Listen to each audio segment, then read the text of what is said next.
Welcome to Sharp Sharp. This is our 13th episode, recording on Wednesday, the 24th of June, 2026, with me, Rob Rose from Currency News, Zukile Majova from Scrolla, and a special guest, Patrick Smith from Confidential. Guys, remember, when you listen to this, please subscribe to all our platforms.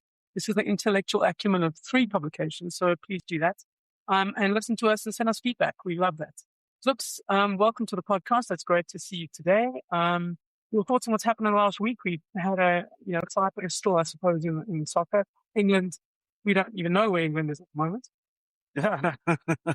Yeah, they were surprised by Ghana last night. Quite an interesting match. I was quite happy. I was rooting for Ghana. Funny enough, I was rooting for Ghana when the Ghanaians were not rooting for Mafana. I was one of the very kicking of South Africa. That's because one has ultimately active xenophobia against South Africa and violence. Yeah, well, I'm disappointed. I thought this week there would be some real action after the new leader of the DA, Geordin Hill-Lewis, called for Ramaphosa to remove John Steenhuisen. I don't understand. Does the president have the power to resist? Because that particular portfolio belongs to the DA. It's for the DA to do with it as it pleases. Well, let's get into that because, we're covering a couple of topics today. The deadline is looming for Xenophobia Day, which has been set for, June 30th. Xenophobia Day. Yeah, that's the day when there's going to March have set as their arbitrary deadline. All foreigners must leave the country. And the country's scrambling to kind of prepare for that and get ready for it. And the implications for that all across the continent. So we'll get into that. We'll talk about that, especially with Patrick. But first, Zooks, let's talk about exactly this issue you raised, the Democratic Alliance. Now, Geordin Hill-Lewis, who's the new leader, has essentially asked Ramaphosa to fire John Steenhuisen. And Steenhuisen didn't do great as agricultural minister, essentially. Yeah. He the foot and mouth disease problem, there was a long way in rolling out vaccines, and this is the kind of thing you shouldn't delay on. So there was a real legitimate reason to recall Steenhuisen, to say that, we want somebody else there. But he's been completely slain in the media for doing this by people who say, essentially, you're not being loyal to John Steenhuisen, your predecessor, and you should have feared loyalty above all else. Is that a legitimate thing to say? It sounds like completely bogus to me. First of all, let's start with Steenhuisen's performance. It has not been amazing. Even from small farmers and all of that, but also incorporating emerging black farmers and into the mainstream. We haven't seen any sort of revolutionary action from him. You're a new minister from different party. You are very concerned about the land, that when people are given land, they must actually use it productively. Those are the things that he should have followed in the first place. Where are those black communities that did get a lot of land and what on earth is going on with that? He didn't do that. And then obviously, he had no control of the foot and mouth disease, but the response was very slow. But quite an issue for us as a country, and the fact that we are getting vaccines from elsewhere. Really, we need to be ready about this thing. Botswana saved us. Taking a lot of vaccines from Botswana and elsewhere. So we need to be very ready. We need to respond very quickly. The cost is unbelievable. If you lose one car, you're looking at 20,000 rand drop. Mm-hmm. That's not small change. So, Emma Powell, she was the former DA sort of spokesperson on international relations. In one of the WhatsApp groups, she said that the expediency and sheer scale of the betrayal here is headspawn. Others said they were absolutely furious that Geordin Hill-Lewis had sidelined Steenhuisen in this respect. But I suppose the thinking, really, the way I would see it, and the way that Mteto Nyati, the chairman of Eskom, saw it, is, loyalty should never trump your loyalty to the public, your loyalty to an individual, essentially there to satisfy the public and perform well. And if you're not doing that, anything else is cadre deployment. Look, from a political strategy point of view, I still don't see what Hill-Lewis was going to achieve with John Steenhuisen. Let's say you continue with that partnership. He's not very good, even in Durban, where he comes from. The DA is not doing very well in KZN, and you can tell KZN is a very, very difficult province. Strategy had to be reworked there. If anything, people like Christopher are doing very well in KZN. But the John Steenhuisen approach is an old school approach. I don't think Geordin Hill-Lewis wants to be part of the old DA approach because it hasn't worked. The ANC has been bleeding. When Zuma left, they were at 62%. 2019, they came down to 57%. Then 2024, they came down to 40%. So we're looking at close to 20% that the ANC has lost in just 2 elections and continues. And you look at how much John Steenhuisen gained from those. Not much. So from a political strategy point of view, I do not expect Hill-Lewis to continue with people like John. He needs to rebuild himself. He's young. He's got energy. We want a young person. We want the Zulu Kings. First thing he said, I'm very impressed with the age of people who came to visit me from the DA. That's such a fascinating moment because the DA, like you said, Geordin Hill-Lewis is charting a new course for the DA and getting rid of people who might not perform very well shows that the priority is the country, not individuals. And I think that's a very important point to make for the new leader. But then what he did is, Geordin Hill-Lewis, is he went to visit the Zulu King. I mean, so what essentially played out there? Because that's bridge building in a different sense, in a sense that the DA hasn't done before much. Yeah, I mean, proper research was done. He brought the king cattle. The greeting was very Zulu. Where now we do? You say that 3 times. Like, where now we do? Where now we do? Where now we do? It doesn't happen much in Cape Town. And then you say, bye. So it was very good. Yeah, we had a picture of him with the Zulu shield, and it was very nice. No, it's a good strategy, It's not about Nelson in Cape Town, that's for sure. If you are going to compare in KwaZulu-Natal, you start at the King's Place. You sort of get the permission, to walk all over the King, crisscross the province, which is the King's land, and you are talking to the King's people, etc. Now they would have seen that you respect the authority, or the traditional authority. Very, very, very important for the DA. Now imagine if they continue with that and go to Limpopo, go and see the Rain Queen, go to the Eastern Cape, see the Xhosa Kings and the Free State, etc. It's a very important step. It's a different strategy that might work. And what do you do in KZN? You got to get the blessing of the local construction mafia. I mean, how does it work? No, you don't need to go there. There are not all institutions in KZN that you still have to go to. You still have to go to the Chamber Church, and I think in Limpopo, you still have to go to ZCC, the ZCC Church and the Methodist Church. Those are quite powerful churches. If he's really going the whole way, that's where he needs to go. That's where the people are. That's where they want to see him. A lot of people in South Africa still want to identify with a leader who's got no problem with religion. I don't want to say a lot about how religious we are, but honestly, we are a very religious society. We are a very religious society, almost irrationally religious. Yeah. So the other thing that I think he needs to do is to go with a partner. Family values are still huge in South Africa, especially when it comes to elections. People don't want to be led by somebody who's questionable. We don't know if you've got a family or anything. Those things matter, but this is a very good step. The Zulu King, we talked a little bit about the xenophobic threat, I suppose, and that's hanging heavy over the entire political environment at the moment. And I do think what has been playing out is a lack of leadership. President Ramaphosa spoke about how, we're not going to tolerate people, treating foreigners badly, but equally he talked about how we need to take steps to kick out people who are undocumented. I mean, the ANC has sent very mixed messages about this, but what the Zulu King has done is he's stepped into this leadership battle to some extent. I mean, he's been very clear about his message on foreigners, hasn't he? I mean, what did he say about it? Well, in the beginning, the king was the first to see that this thing can get out of control, especially in KwaZulu-Natal. Well, not necessarily talking about the rest of the country, talking about KwaZulu-Natal. And that's when he was able to ask Pagelu Mtharati. So Pagelu Mtharati is not just somebody who's just walking around and causing alcohol. And he said, contain Amabuto. I want you to lead Amabuto, contain them, make sure that this thing does not turn into violence. He doesn't command much and much. And that's where the confusion is. Much and much is a completely different story. So those marches that have been led by Amabuto have had discipline, but the rest of the marches nationwide are not necessarily led by them.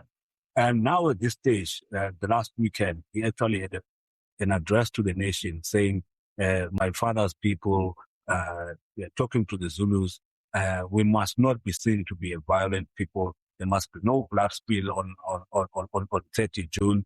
He even said, if you continue like this, if you're a Zulu and you're trading in Zimbabwe, people will probably beat you up. And we don't want our people in the diaspora hated and all of that. It was quite a powerful speech, also coming from the king. And no one has provided that kind of leadership so far that is like dealing directly with the issues.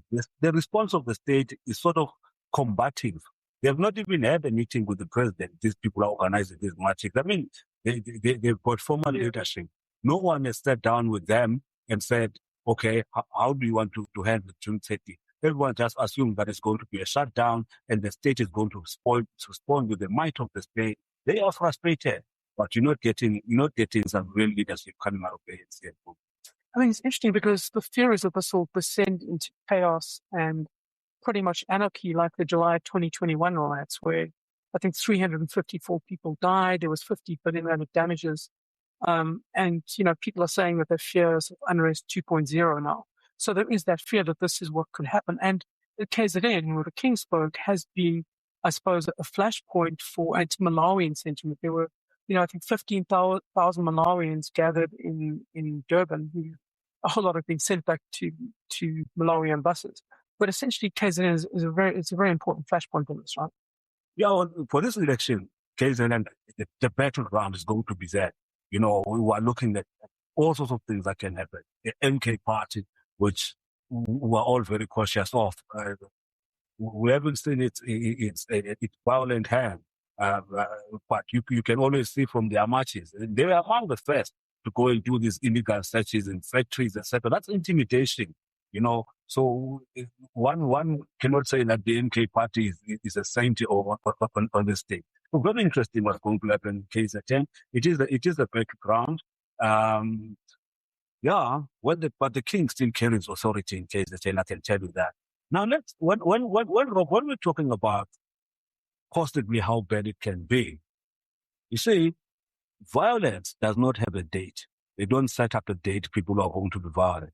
If you remember the July riots, no one knew on what day they are going to start and what shape they're going to take. And they were faceless. People are still being prosecuted now because of driving those riots on the phone.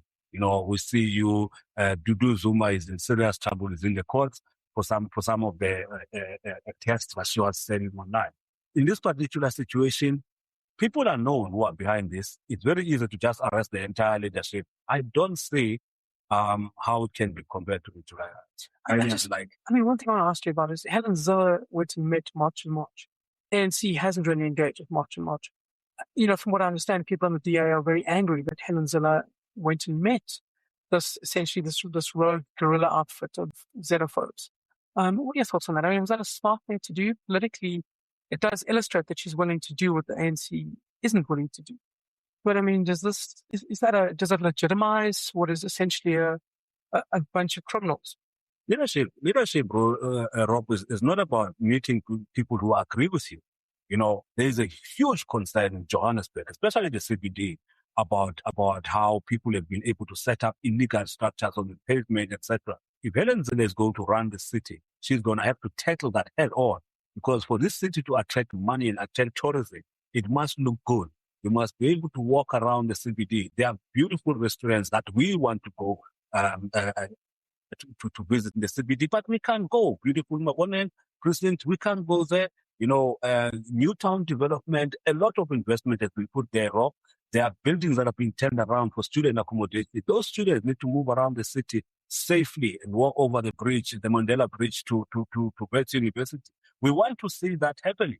We don't want a situation where people are being chased for their handbags and all of that. Mm-hmm. Helen Zille is going to have to deal with that. So some of these sentiments, when she becomes mayor, if she becomes mayor, she's going to have to deal with this. And the unhappiness, those people who are unhappy, who are raising those concerns, whether she disagrees with their method, she needs to meet them and say, we can do it differently.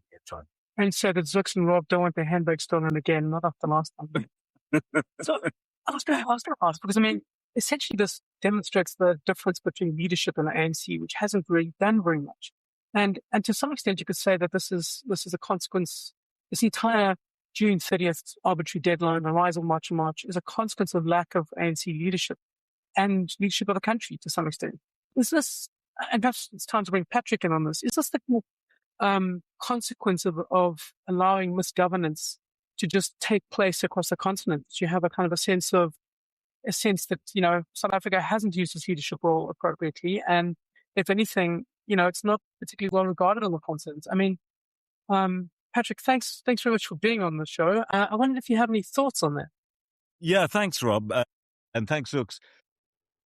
I think it's not so much allowing misgovernance to take place. I mean, I think there's many, many different factors playing into this.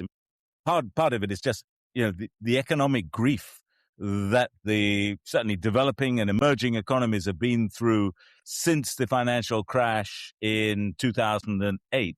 We've seen sort of,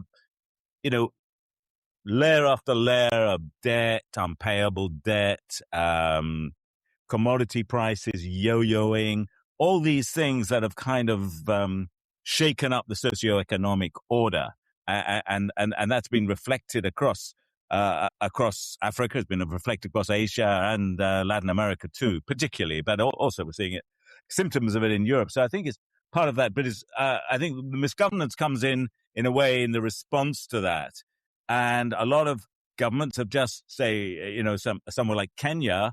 Have just cracked down on any kind of protest and tried to impose new taxes. And occasionally they've been taken on. A couple of years ago in Kenya, people went on protest, stormed the parliament, and forced the president to withdraw, a higher tax bill. So that's the sort of dynamic you've got. I think what's happening in Zimbabwe, closer to home in South Africa in a way, what's happening in Zimbabwe is that the government has zilch legitimacy after 20 years of this cracking down on dissent and screwing the population for an ever-increasing share of taxation. As to what, a country like South Africa could do and intervene, we could get back into that whole argument about, what Mbeki tried to do, the so-called quiet diplomacy, which kind of used to reminded me in some ways in what the Reagan White House used to say about apartheid South Africa and Namibia. Oh, we're fixing it. We're exercising constructive engagement and quiet diplomacy. It didn't seem to work. But whether if South Africa had said to Mugabe and now Mnangagwa, hey, this isn't going to work, maybe throwing 3 million Zimbabweans out of South Africa, brutal as it would be, could be a galvanizing force for political change in Zimbabwe. It's a fascinating point because Zimbabwe, at the moment, it seems pretty much at a tipping point at the moment, because Mnangagwa last week he tried to push through a constitutional amendment to extend his presidential term. I mean, this is just absolutely, sticking a fork through democracy. I mean, surely if there's any moment when, an extra 3 million people might tip Zimbabwe into a situation where the protest could actually mean something, it would be now. You'd think so. I mean, I think they've got the Mnangagwa regime in Harare have got two responses in a way to the 3 million diaspora. On one level, they depend on it economically. It's, even in formal terms, it's paying in over $1 billion a year into the Zimbabwean economy. But informal, that's probably a multiple of 5 at least. It's essentially keeping the rural economy going in Zimbabwe, those remittances. And also platforms for what those expatriates, Zimbabweans in South Africa, hope will be their future businesses and prosperity back home in South Africa. So they're kind of investing in investing in Zimbabwe, betting on the future.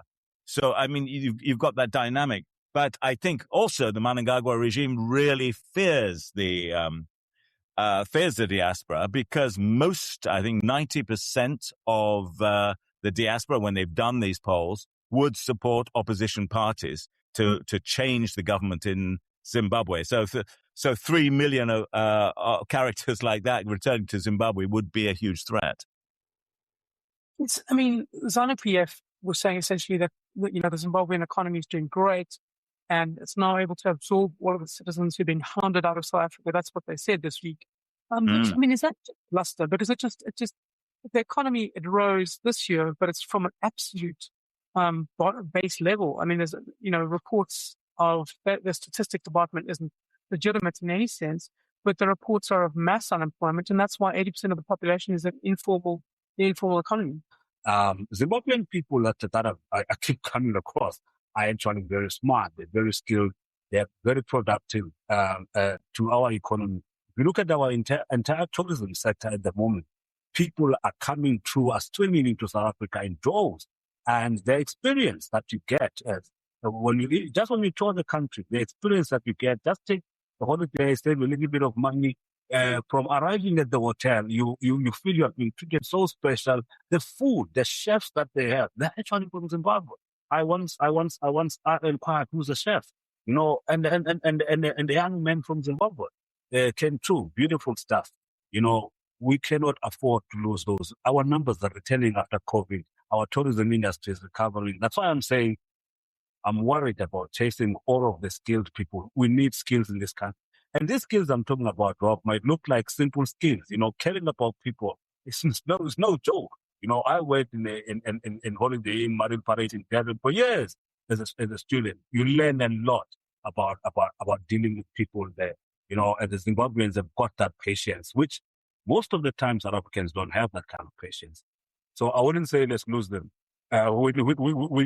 It benefits us as well. It benefits the economy. Let's not just kick them out as if they have not contributed. They're actually contributing a lot. And South Africans could learn from it. Even from running small businesses. It's not like we didn't have rural economies, but we were not able to kickstart those rural economies, until the Scrolla shop guys came to and show us how to do it. And now suddenly the township and rural economy is a multi-billion rand economy. Well, I mean, I suppose the facts are very clear about this. The World Bank study of 2018 said that one immigrant generates 2 jobs for South Africans because they're generally self-employed and they contribute 9% to the country's GDP, even though they make up 4% of the actual numbers. So they're a net gain for the economy. So chasing out foreigners is obviously, what people obviously it's not going to achieve anything, but yet this is what people want to do because I don't think empirical fact makes a difference to a lot of the March voters, I suppose, or voter supporters. Well, people have not been briefed properly about what's likely to happen. There will be huge gaps in the market, in the normal life. And suddenly, Rob, if you are in my village, it now costs 40 rand to go to get to town from my village. Suddenly you'll be forced to go to town just to augment your groceries, just to get a few things. When now we knew that you don't have to go to town until the next pension day, So there will be major gaps if this continue unregulated as it is happening. Sorry, Patrick, I wanted to ask, just to go back to Zim. I mean, how serious a moment is this, I suppose, intent to change the presidential limits? And who really benefits from it? I mean, you've seen particular names, Wicknell, Chivayo, and others coming up with the guys who will really benefit from this. I mean, how serious a moment is this in Zim? I think it's an inflection moment in the political contestation around the government. We've seen now under Mnangagwa, we've seen 2 elections. Both of them have been pretty fraudulent in many levels, widely criticized, even by the African Union, in fact. So this seems to be a moment for the opposition activists to come out and exploit the situation in a way. And the reason why they're doing that, I think, is it's not just the usual suspects, the kind of diaspora opposition groups, Chamisa's crowd, and so on. It's a new bunch of people. And what you've got is a split within the kind of ruling clique. You've got the cabal around President Mnangagwa, his family, and as you people like Wicknell, Chivayo, and Kudakwashe, Tagwirei, and so on. And they're investing in this extension of Mnangagwa's rule for another 2-3 years to give them time to consolidate and can build up this dynasty that is going to be unstoppable. So they've taken over all the state assets. They've pushed them into a sovereign wealth fund over which Mnangagwa has exclusive oversight. So you can imagine all the utilities in South Africa come under sovereign wealth fund, and that Ramaphosa is the only person who can look at the accounts and control what happens there. It's unbelievable. That's the level of concentration of power now in Zimbabwe. So that's been contested both within ZANU-PF and by elements in the defense forces and even the police in some cases, and the trade unions and the activists. So I think there's a possibility to take it to another level. It's going to go through the parliament. It's going to go. It's already gone through the parliament. It's going to go through the Senate probably in the next few days, and then the contest will be to get the courts to insist on a national referendum. That will be a new point of contestation at which the government could back down.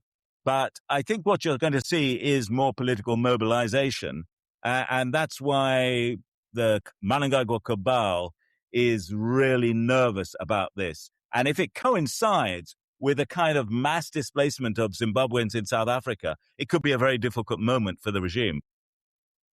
It's really fascinating because, I mean, the sovereign wealth fund thing is just a staggering act of corruption. I mean, it's the kind of thing that Paul Kagame and, Teodoro Obiang would say, would shake their heads at. And those are like proper dictators. Like, why didn't we think of this first? Yeah. These are the sovereign wealth funds. Exactly. Yeah, well, that's right. And they were sort of running around looking for credible people to join and said, this is a national patriotic duty. And then people looked at the terms of the fund and said, but hold on, there are no accounts. And the only person who has oversight over the accounting is the finance minister, who is very close to the president, and the president himself. And they make all the executive decisions about the deployment of that money. And those assets, and those are some of the best minds, and that's where the economic growth is coming from. The mining sector, the lithium sector, the gold sector, a lot of which is smuggled to Dubai, and those extractive sectors, and they're doing very, very well for a minority of Zimbabweans, and that's part of the opposition grouse. The wealth, the fruits of this mineral wealth, is just not getting into the rest of the society. People are not benefiting on a wider basis from that. Very much like Isabel dos Santos kind of scenario, so a couple of people get incredibly rich and nobody else does. You know what I find disturbing in Zimbabwe is just the level of sympathy from neighboring states. I mean, the ANC continues to sympathize with ZANU-PF.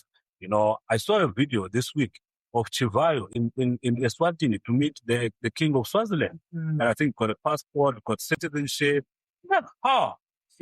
So there's a lot of sympathy for what is going on in Zimbabwe, which is quite deadly.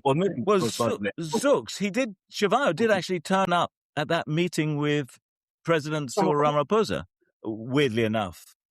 Although there are some legal charges against him and his brother in South Africa. That was a bit of a turn up for the books.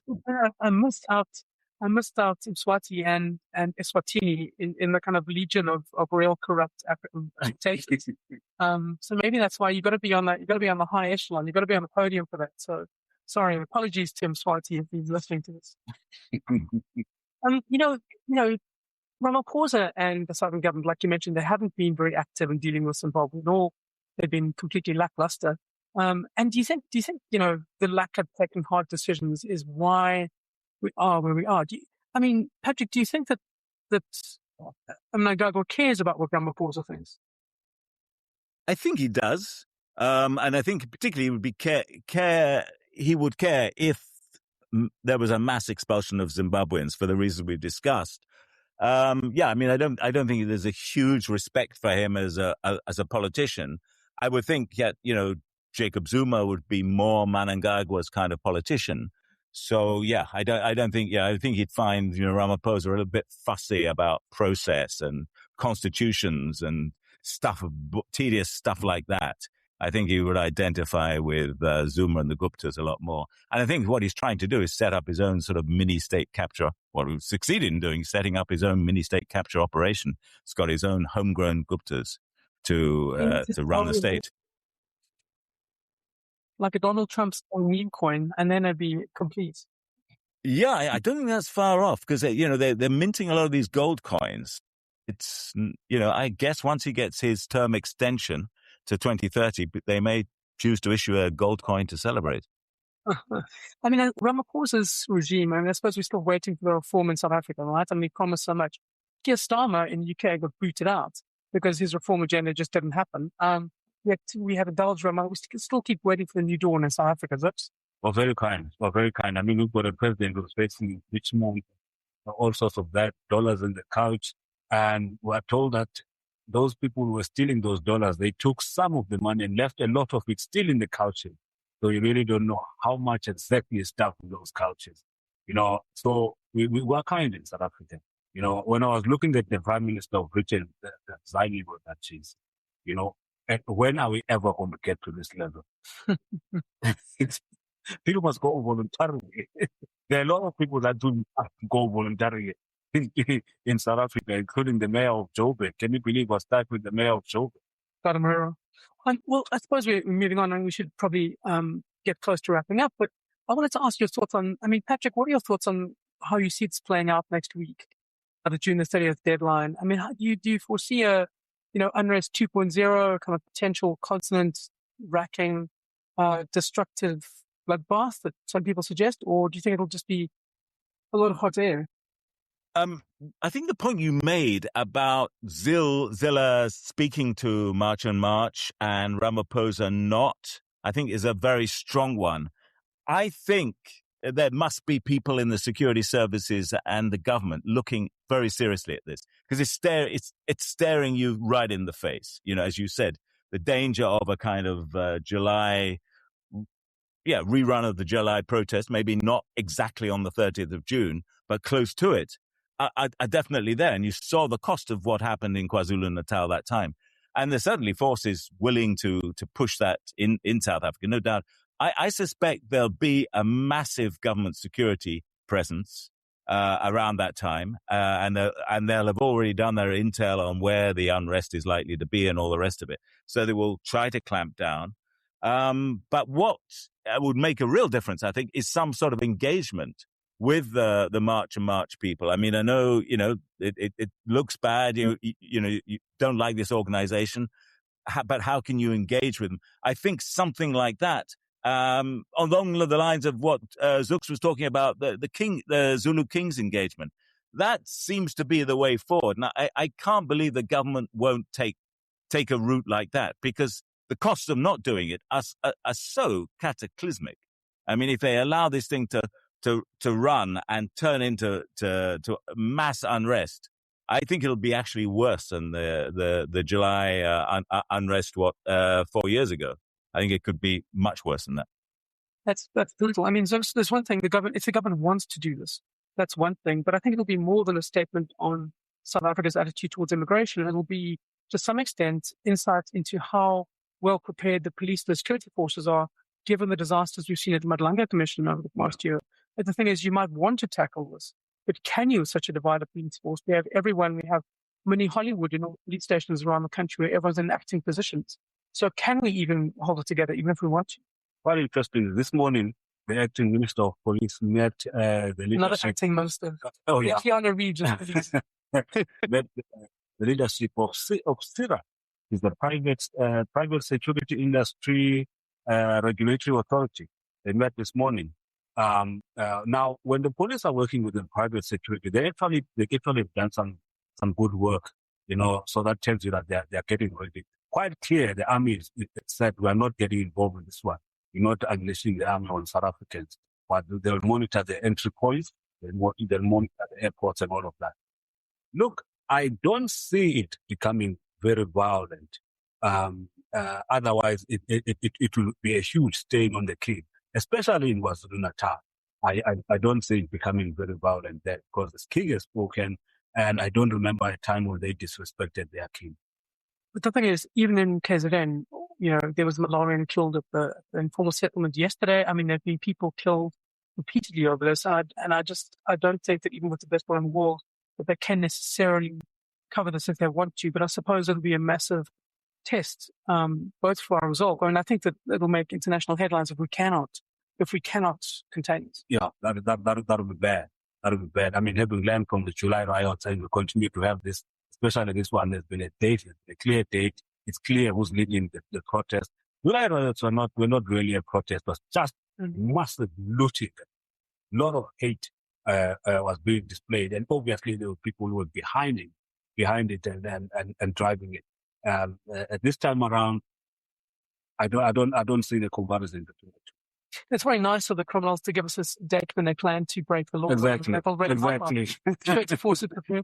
When Julius tried to put a date of a national shutdown, it didn't work. Okay, let's hope that's so next week. Thank you very much for listening to us, and remember to subscribe to Scrolla, to Currency, and to Active Confidential. These are fabulous publications, and join us again next week. Shop.